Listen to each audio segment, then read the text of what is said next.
Mr. Hegseth, you and your family have endured criticism of your nomination since it was announced in November.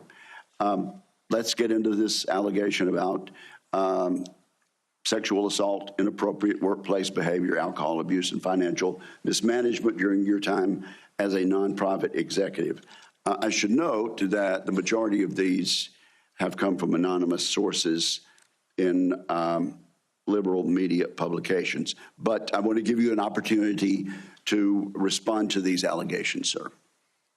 Mr. Chairman, thank you for that opportunity. You are correct. We undertook this responsibility with an obligation to the troops to do right by them for our warfighters. And what became very evident to us from the beginning, there was a coordinated smear campaign orchestrated in the media against us. That was clear from moment one. And what we knew is that it wasn't about me. Most of it was about President Donald Trump, who's had to endure the very same thing for much longer amounts of time. And he endured it in incredibly strong ways. So we, in some ways, knew it was coming. We didn't understand the depth of the dishonesty that would come with it.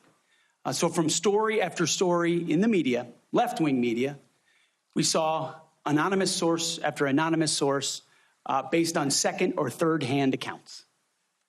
And time again, stories would come out, and people would reach out to me and say, you know, I've spoken to this reporter about who you really are, and I was willing to go on the record. But they didn't print my quote. They didn't print any of my quotes. Or, I've worked with you for 10 years, or I was your accountant, or I was your chief operating officer, or I was your board member, or I was with you on 100 different tour stops for Concerned Veterans for America. No one called me. No one asked about your conduct on the record or off the record. Instead, a small handful of anonymous sources were allowed to drive a smear campaign, an agenda about me, because our left-wing media in America today, sadly, doesn't care about the truth. All they were out to do, Mr. Chairman, was to destroy me.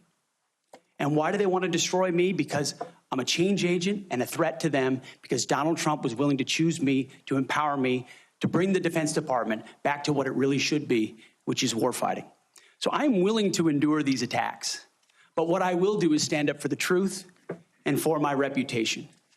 False attacks, anonymous attacks, repeated ad nauseum, printed as nauseum, as facts.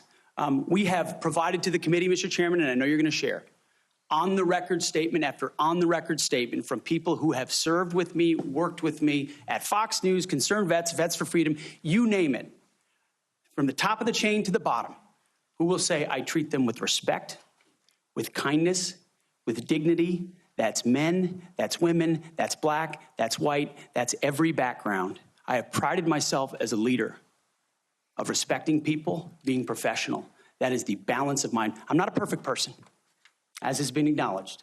Saved by the grace of God, by Jesus and Jenny. I'm not a perfect person, but redemption is real.